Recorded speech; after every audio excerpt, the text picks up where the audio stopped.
Assalamualaikum warahmatullahi wabarakatuh. Di sini saya akan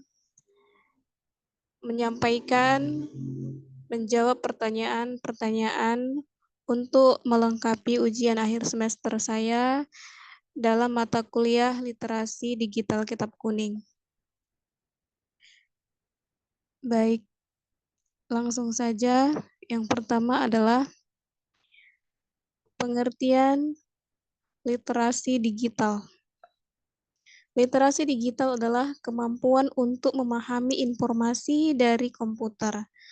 Contohnya, literasi digital adalah pembelajaran dan kemampuan untuk berpikir inovatif memaknai teknologi.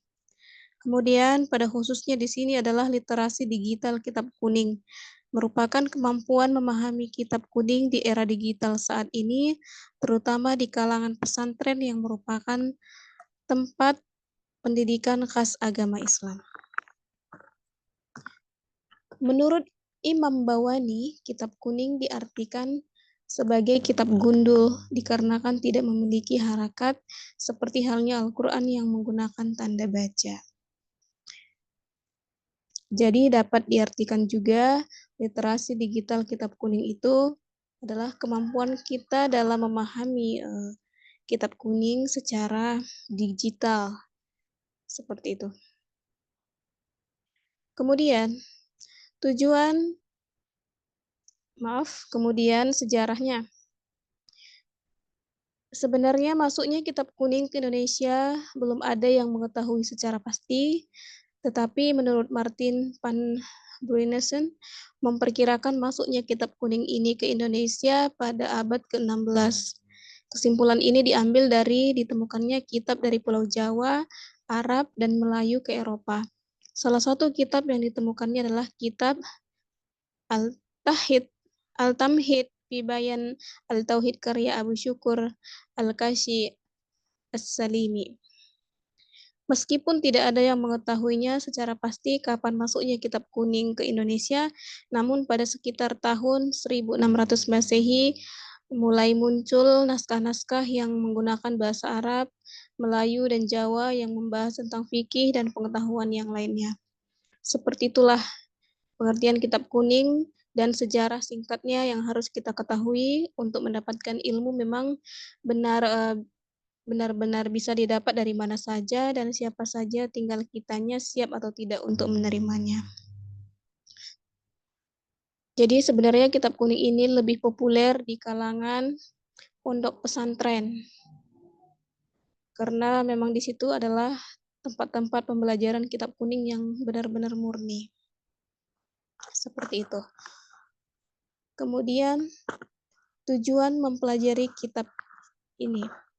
Maksud saya, tujuan mempelajari mata kuliah ini adalah yang pertama, sebagai sumber utama ilmu dan pengetahuan bagi santri.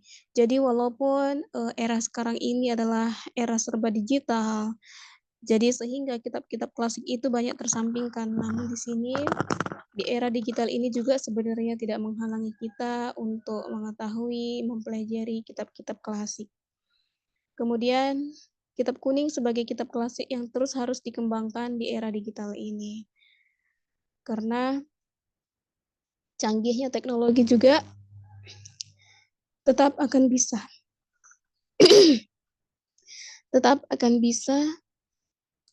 kita mempelajari kitab kuning itu. Kemudian, salah satu tujuannya adalah meneruskan tradisi kajian kitab kuning ya secara digital, yaitu mulai melalui komputer, melalui tablet, handphone, dan lain sebagainya. Kemudian tujuan mempelajari mata kuliah ini adalah salah satunya yang paling penting adalah melatih kita untuk berpikir kritis dan analitis. Jadi orang yang pelajari kitab kuning itu maka dia orangnya akan semakin kritis cara berpikirnya. Kemudian selanjutnya tentang penjelasan man arafa nafsahu faqad arafa rabbahu. Barang siapa mengenal dirinya, maka dia mengenal Tuhannya. Jadi maksudnya adalah kita sebagai insan ciptaan Tuhan, kita harus mengenali diri kita terlebih dahulu. dari mana kita tercipta, bagaimana proses penciptaan kita, seperti apa kita di dalam rahim ibu kita, apa-apa saja yang sudah diberikan dan dipastikan dalam rahim ibu kita, bagaimana kemudian prosesnya di dunia. Nah, asal semua itu harus kita ketahui juga apa tujuan kita setelah diciptakan dan apa tempat ataupun kemana tempat kembali kita setelah itu. Jadi kita juga terlebih dahulu harus mengetahui siapa sebenarnya diri kita ini.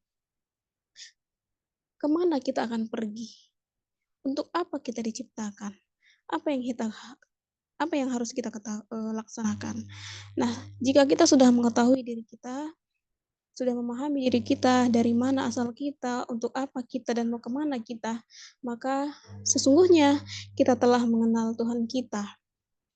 Jadi terlebih kita sebagai manusia harus mengenal diri kita dulu, yaitu tadi dari mana kita berasal, tujuan kita apa, dan tempat kembali kita kemana. Dengan begitu kita akan mudah lebih mengenal kepada Allah Subhanahu wa taala, yaitu Tuhan pencipta manusia yang menciptakan kita.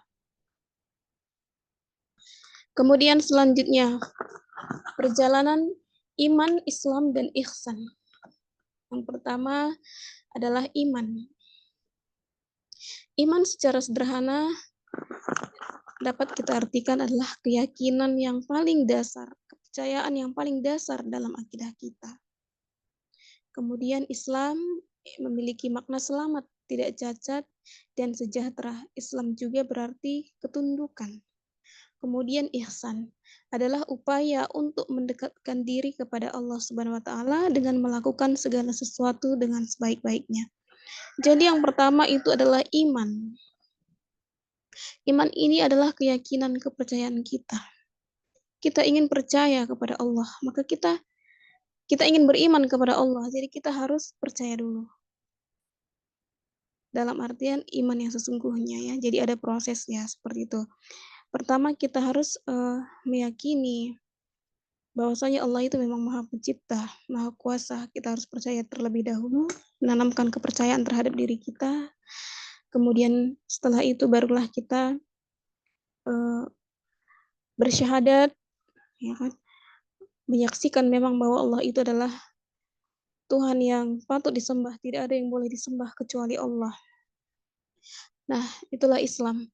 Jadi ketika kita sudah Islam, sudah bersyahadat, sudah bersaksi bahwa Allah itu adalah Tuhan semesta alam yang patut untuk disembah dan Rasul adalah dan Muhammad adalah Rasulullah utusannya Allah Subhanahu wa taala.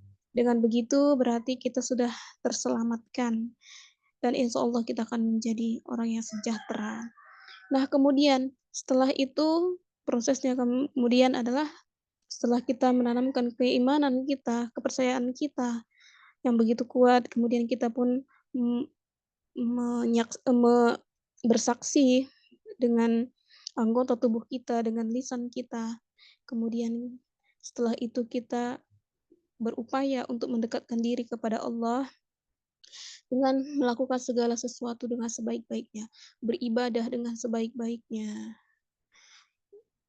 bekerja dengan sebaik-baiknya. Dan ini sebenarnya ihsan ini adalah sudah merupakan tingkat keimanan yang paling sangat tinggi. Karena setiap ibadahnya itu dia sudah merasa dekat kepada Allah, sudah merasa cinta kepada Allah.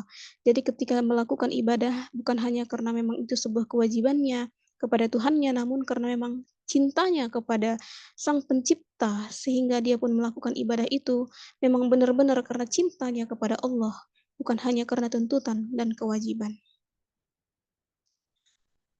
Selanjutnya, sholat yang bagaimanakah yang bisa mencegah dari perbuatan keji dan mungkar?